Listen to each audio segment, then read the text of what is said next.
Good to go? Okay, so advantages and disadvantages to working in small groups. Working in small groups can have many advantages and disadvantages. People join a small group for many reasons, such as to compete against one another, form study groups, and you feel like they belong, protection, and to improve effectiveness of a task. Some advantages to working in small groups are that they can help us on discrete tasks, such as a project. When working in small groups, we tend to stay on task more because everybody's focused on the same thing, so nobody gets distracted or pulls away from the task at hand. We can also pull ideas off each other and brainstorm together what the solution should be. This helps the project to be more unique and effective. Getting more ideas flowing will help everybody complete the task at hand. With the different ideas going around, small groups can also give feedback right away about an idea and whether they think it will work or not. This gives room for trial and error with different ideas. That way the product is more efficient. Creating a small group also gives support for everybody in the group. This can be a support group or even a baseball team. Everybody on a baseball team helps each other out and they all work together to be the best team they can be. In a support group, they talk about their problems or addictions with others of the same problem or addiction. They can all relate to each other and they can all help each other find a way out of the vicious circle they're stuck in. People can also form study groups for school. These groups can help students study for a big exam coming up. This can also help people talk through the different concepts, which can help clear any confusion. Working in small groups also has its disadvantages since people cannot always agree on the same outcome. When working in small groups, there's always that one person who will always not agree with anybody unless they have the exact idea they do. Working in a small group is all about being open to new ideas and not being stubborn. Some people would take a more dictated approach when in a group and they think they are the ones that control everybody and their decisions. This could cause some tension in the group and the other members may avoid having conversation with the individual, which could cause them to become behind in work. Another big issue when working in small groups is coordinating time to meet up. Many people have busy schedules and are doing something every minute and do not have time to meet up for the project. This could cause conflict and the other people in the group will be feeling cheated because they are the ones stuck doing all the work for the other group members.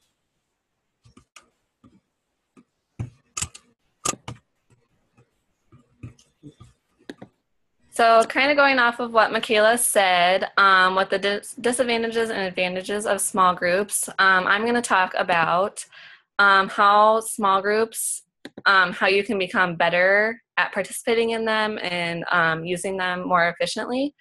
So small groups and large groups are pretty much the same thing, except obviously like the number of people that are in that group. So some good tips and pointers from the book that I was able to locate were that groups can actually help you generate ideas. So using your resources and making sure that you can brainstorm with other people and using other people's brains to kind of bounce ideas off of. Also, another thing that I thought was kind of cool was the nominal groupthink. So when you're silently thinking about something and then combining it with others later on and out loud with like your ideas and all of that stuff. So that's one way to kind of get that started in a small group. So if you help making participation in small groups better, to kind of diversify yourself from helping with like the small and the large group. So diving into the small groups, it's really about decision itself. So one factor is important for another decision. So pretty much what that means is that one factor that you make, so like one decision that you make could impact the next decision that you make. So just to make sure that you don't have a domino effect of something that bad could happen, or just making sure that the decision itself you're making is correct for whatever situation you may be in. And also using the right decision-making method and the model. So making sure that the methods that you're using for the current situation are what need to be used for each group and each group member, especially in a small group since you'll probably have less people. than like a normal group would have. So it's good to make sure that you're using the methods that need to be used. So another good important thing that I learned was while researching was joining a new group that already is established. So if you are to get into a new group that's already established and it's a small group, it's good to know these things before you get in, which would be the expectations, the roles, the ways that people think, and the culture of the group that it brings to the table. So it kind of depends on what kind of group setting you're in, but just to kind of think of those things before you get to working with them, so you know what to think, what to say, and all that good stuff. So people that are already in it, so some good tips for that would be to help them recruit, would be to, like I kind of said before, the diversity thing. So to help bring more ideas to the table or generating more ideas. So recruiting new people that might help you down the road. Also including others, and then mentoring. So making sure that they know what they're doing, making sure that they can get things done and at a timely fashion and all of that good stuff. So another source that I was able to locate was Martha J. Rinke. She's a UNI professor up at University of Northern Iowa. And so she has some really good tips and tricks on how to make quality for a small group to work. So one of hers was positive interdependence. So the group sinks or swims together. So pretty much you guys are all going up or you're all going down. So to make sure you really work with your group, with the small numbers that you have, it can be easier sometimes. So kind of use that to your advantage, kind of like Michaela said. Face-to-face interaction is also very important. It's kind of similar to what we talked about in our journals when we were talking about body movement and the impact a conversation might have with people's facials and all of that stuff. Individual accountability is also very important to make sure everybody's doing everything at the right time. Group processing, so sharing everyone's work together to make sure that it's going to work and to make sure there's no bumps or tricks or anything, and to ask for clarification if anybody needs it. Silence is okay. Think before speaking, because we want to make sure we're saying the right things at the right time, and maintaining your own roles, which I thought was really cool because right now in my internship, we're talking about that, making sure that people are doing what they're supposed to be doing and not giving it to someone else, and then everyone's thinking that everybody else is doing it. So that's very important. So obviously not everything is going to be perfect, kind of like groupthink. The warning signs of invulnerability or mind guards may get in the way. So just to make sure that you are making sure that your small group is working together, and that sometimes a leader will get in the way, kind of like Michaela said again, but just to make sure not to overdo it and to make sure that you're having the best communication that you can have with your group as possible.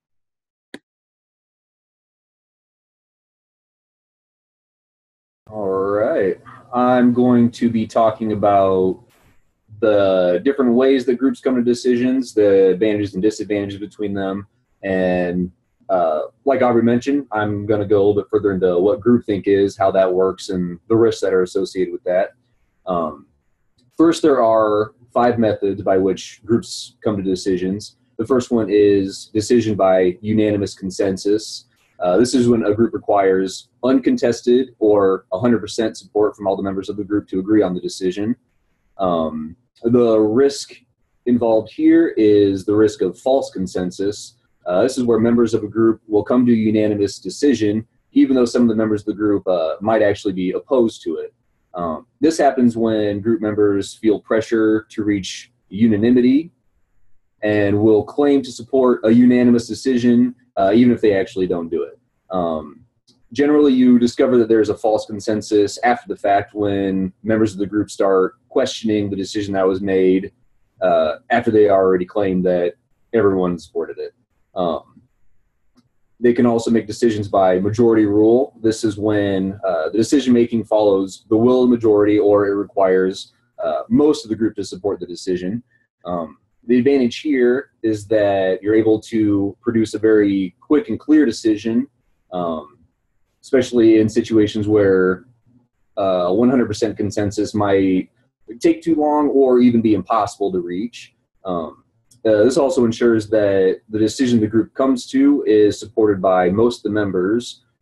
So the assumption is that most of the members would be enthusiastic about the decision and enthusiastic about implementing the decision.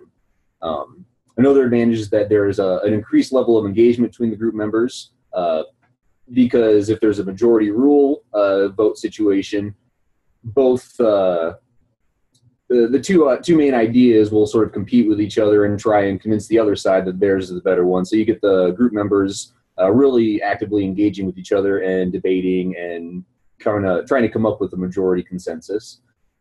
The disadvantage here is it can create a sense of arbitrariness, especially in a situation where it's an extremely close vote. For example, if there was say a 48% versus a 52%, it might not seem like there's an actual majority rule. And half the group could be kind of unenthusiastic about the decision. And thus, when it comes to implementing the decision, half the group could be really not on board with it. And especially if there's a situation where there's a tie and the leader just has to make the decision. That's another situation where you could have a large portion of the group that just does not support it. A lot of times this is avoided when groups decide to go with something called a supermajority, so it'll require 60%, 2/3, 3/4, something like that. But anytime you're making a decision where the majority rules, you're always going to risk sort of disenfranchising at least the minority of the group. And then there's also decision by minority rule. This is generally most effective when a select few members of the group can work together to quickly come up with solutions or decisions that aren't especially impactful on the entire group. And the problem here is that it does exclude the majority of the group. So this is not an effective way to do something if it is an especially important decision. But on smaller tasks, it's sometimes more efficient just to have a few members of the group step aside, take care of that. And on more important decisions, that's when you try to do a majority rule. Groups also use decision by expert opinion. This is where the group will defer to the judgment of someone who is assumed to be an expert in a related field to whatever the decision is being made. The advantage here is that ideally an expert from outside the group is going to be mostly objective, have a good sense of objectivity in the decision-making process, and they would assumedly be extremely informed, have an extremely informed opinion that the group can rely on to make the decision. The risk here is that even though these experts can be extremely credible, you always have to make sure that their expertise is pertaining to the decision being made. And you also have to make sure that there is objectivity. If there's anything to be gained or lost by this expert that's being called in, their opinion may not be one that you want to base a very important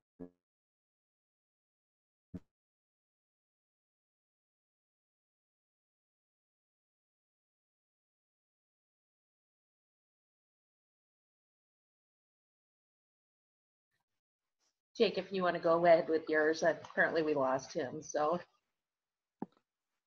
All right, the topic I'm doing is good leadership traits while being in a small group.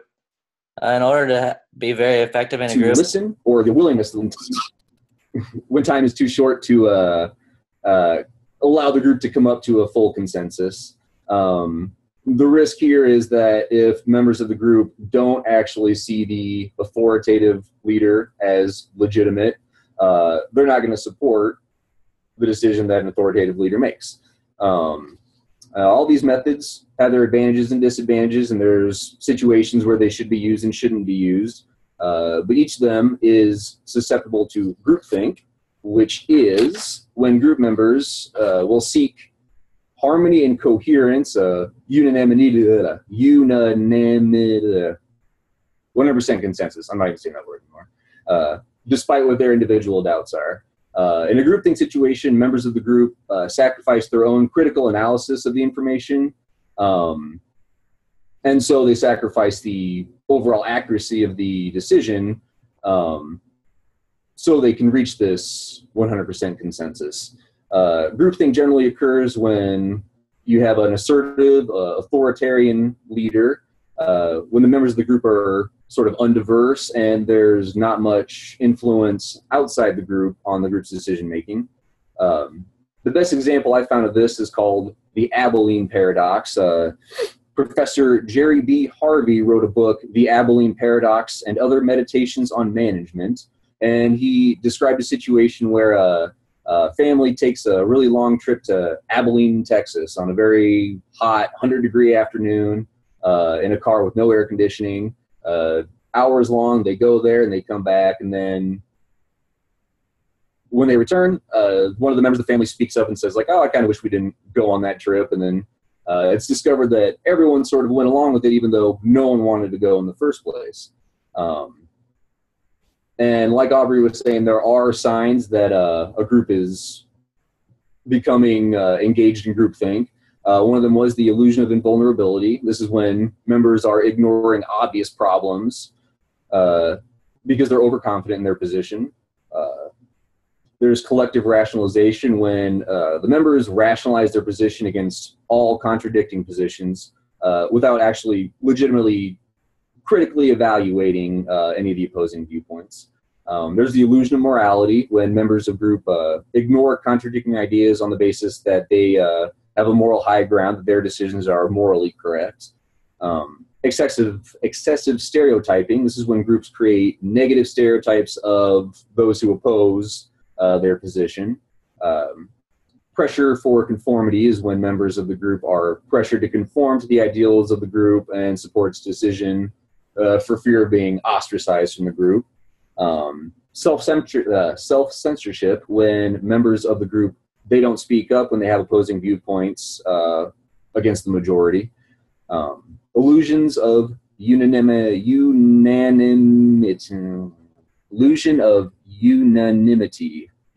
when members of the group, they falsely assume that everyone agrees just because no one's speaking up against the decision. And then mind guards are when members of the group actively prevent ideas and arguments that contradict the group's main viewpoint. There are ways to avoid groupthink. Just make sure the group has enough time to make important decisions, and give the important decisions a second chance. Give the group a second chance to rethink and critically analyze everything that's going on. This will take away a lot of the pressure for the group to come up to a decision quickly without looking at all the information available. And yeah, when the decision has been made, question it, force the group to reevaluate the decision. So it'll give everybody another chance to give their critical analysis on a decision, even if it's already been made. And encourage dissenting viewpoints, encourage people who don't agree with the decision to speak up and make their opinion heard, and encourage everybody to critically analyze dissenting viewpoints. So no matter how a group makes decisions, groupthink can effectively hinder the group's ability to make good decisions. And it can even create a hostile environment for people within the group that might disagree with the majority. Encouraging diversity and dissenting viewpoints within the group is the best way to avoid groupthink and promote good decision making.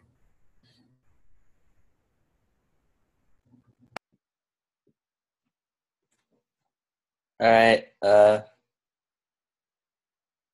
I have to change it to the big screen, or is it already changed? Okay. All right. The one I did is good leadership traits, being in a small group. In order for a group to be effective and efficient, you have to have someone that takes on that leadership role. Many times these leaders share the same characteristics, but they just, regardless of who takes this role, male or female, any individual is able to do such to help benefit the group. Those leaders have distinguishing traits that help them set apart from other individuals in the group. There's one thing that helps determine a leader is physical traits, and usually gender is the first one. Males are more likely to become leaders in the group.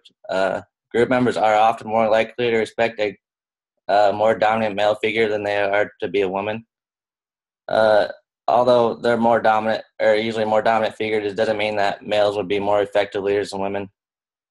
The second one is height. Often in many cultures, height shows more of a dominant competence and power.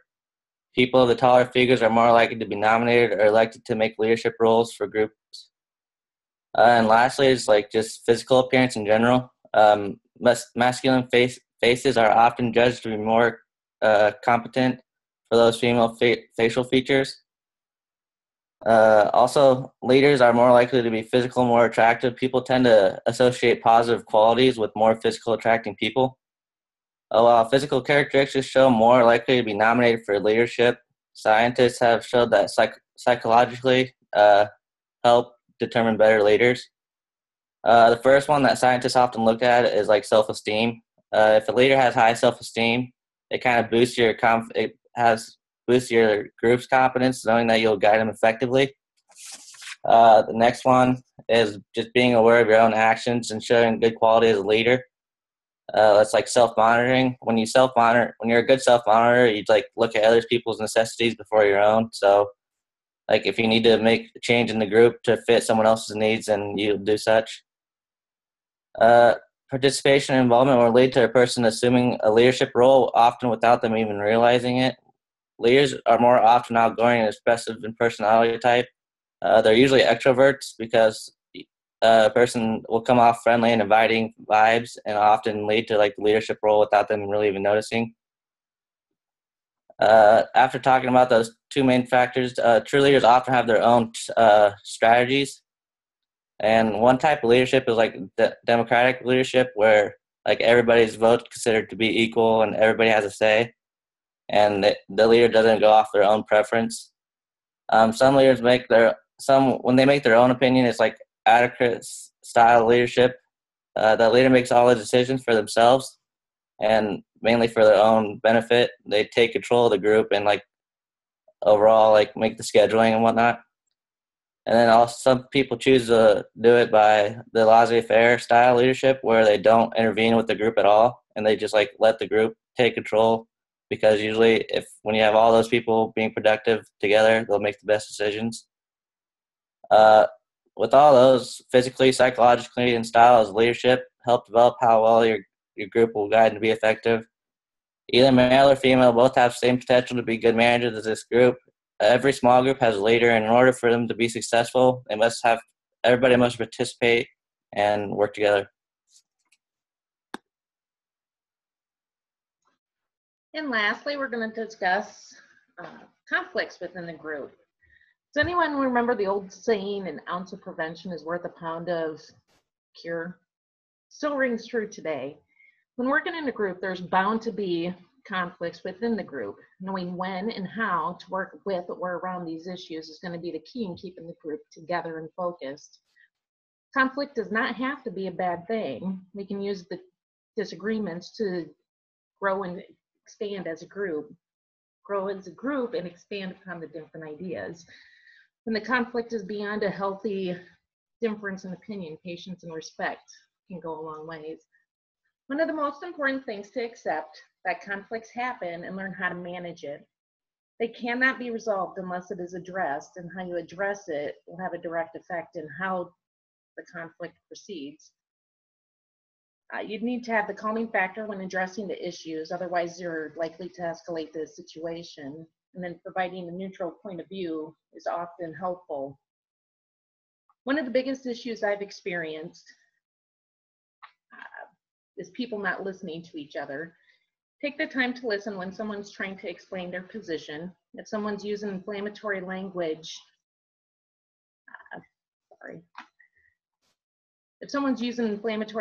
repeat their concerns more objectively and calmly. When expressing your thoughts and feelings, try to use I statements like I feel or I would like. But you gotta be careful not to let the conflicts get personal. Stick with facts and issues and not personalities. Encourage different points of view and steer clear of the mocking and placing blame. Spend your time focusing on what can be fixed and move forward from items that can't be changed. Sometimes you'll just have to agree to disagree and focus on the future. Lastly, it's important to maintain discretion. There must be level trust within a group, and loose lips can easily ruin that trust. Rumors can also take its toll on a group. Do your part to prevent rumors, and if rumors are already an issue, do what you can to stop the rumor mills. Read an article on entrepreneur.com written by two executive coaches, Joan Bunahay and Lindsay Broader. They pointed out leaders are more likely to go for the quick fix by separating clashing personalities so they can dedicate more time to productivity and meeting deadlines. Unfortunately, they'd only be perpetuating disharmony by doing so. According to businessdictionary.com, conflict is friction or opposition resulting from actual or perceived differences or incompatibilities. The coaches point out that people's perception is their reality and that the other party would be felt that what's important to them has been dishonored. They also explain each person should share their view. When they're finished, ask them what they believe the other person's view is. That at least gives them the chance to acknowledge and validate each other's view.